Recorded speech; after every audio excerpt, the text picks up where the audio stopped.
To the listener, you, a child of royal descent, an heir to your father's throne, you have been taken by the successor of the rivaling kingdom that your father recently declared war on.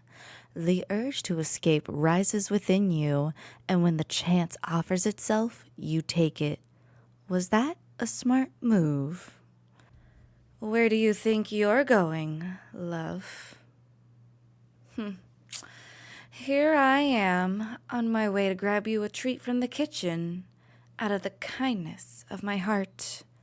And I find you doing what exactly? Outside of my quarters? I don't remember giving you permission to walk around freely. Surely you're not trying to escape, are you? Otherwise, I may have to get a bit rougher with you. If that had been your plan all along, you could have simply said so, love. Oh, no, you're not. You're staying right here, love. I told you, I'm not letting you go. But it seems as though I might have to have a stern word with one of my guards, don't you think? It's obvious you had a helping hand somewhere within my castle walls. Surely you're not trying to convince me the doors were just unlocked themselves. Either way, you're coming with me. Now. And don't try to struggle. I've had enough of your foolery. If you bother me any more, I won't be gentle. I can promise you that much, love. So be good now and keep up. This is the reason I don't trust people. You were behaving so well, I was even willing to give you a treat. I was going out of my way to give you something nice. Rather than sending a servant, I was willing to get it myself. That's how good you were. But of course, you had to act up. Of course, you can't just accept that this is the best for all of us involved. Of course, now I'm the bad one. Oh, so terrible for kidnapping you. Ugh. Nobody ever sees the bigger picture. Look at it this way. In the time you've been here, who's gotten hurt? The war was laid off just as I planned. And had you behaved better, not even you would have had to endure any pain. Your disrespect, however, has more than earned you this treatment. You could just as well have been a good little royal hostage. And I would have gladly been more hospitable to you. But no, you had to be stubborn. You just had to try and escape. Do you really think I'm enjoying this? Do you think I like having people betray me? Having to sanction them? You brought this upon yourself, love.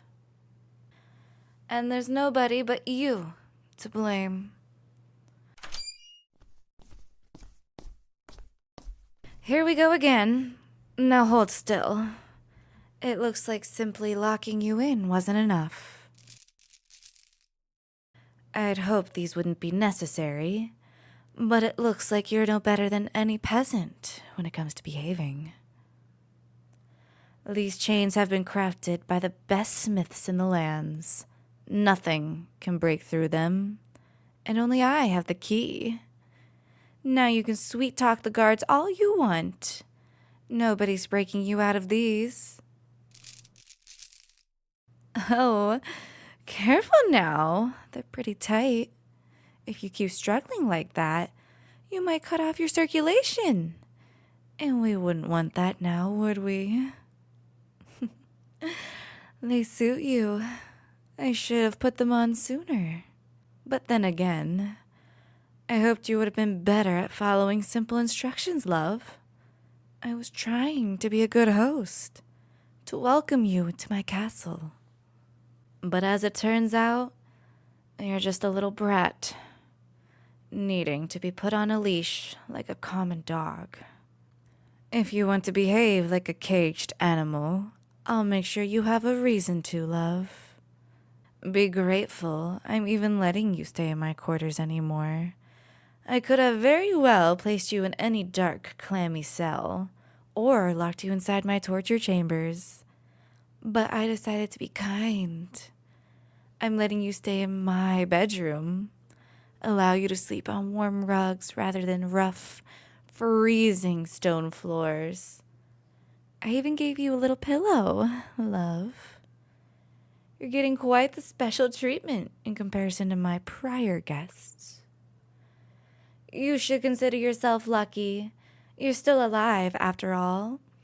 And I haven't even broken any of your bones yet. You're in rather good shape for having spent multiple days in my company. If I'd been cruel, I would have simply taken your ability to walk. That for sure would have saved me the trouble of you trying to run away. But since you're an important guest of mine, I decided to take more of a civil approach. All I expect in return is a little forthcoming from you. This may not be what you're used to, but trust me, love, it's infinitely much better than what I normally do. Had I treated you like any other traitor, your frail, royal little body wouldn't have been able to take it, breaking only after a few hours. You're weak, love, treated with silken gloves all your royal life. When the crown inevitably went to you, you have been a fool of a ruler. Pathetic little excuse of a monarch. Consider this as me doing you a favor. Have you ever felt hunger before? That burning sensation in the pit of your stomach, so intense you feel like fainting? All your senses losing grip on reality as your memory goes blurry and you almost forgot even who you are. Have you ever been locked up and forced to sleep on solid floor? Felt a cold so freezing it almost seemed like it was coming from inside of you? You noble bastards don't even know how well you're off. If I had to grow up, shut off from the world, hidden away from nobody to find out about the king's bastard, then so will you. I want to watch you crumble beneath even a fraction of the pain I have felt. You'll know what it feels like to be disregarded, hated. Experience that rough thirst like a sand in your throat. You'll see what it's like to starve, to feel filthy, lonely, loathed. Where only the diseased rats in the cellars are your companions and the dirt around you is your home. You, my love, will suffer in so many ways. And I promise you, if you get out of here alive, you'll be a stronger person for it. A true leader. Somebody who's felt pain, bitterness, and torture. Go ahead, love. Thank me for it. Or curse me. If that makes you feel any better, I couldn't care less. In the end, you're utterly meaningless to me. Just another nuisance in my way. Who in the hell do you even think you are? Trying to escape me? Oh, darling. From now on, I'll be making sure you know exactly where you stand.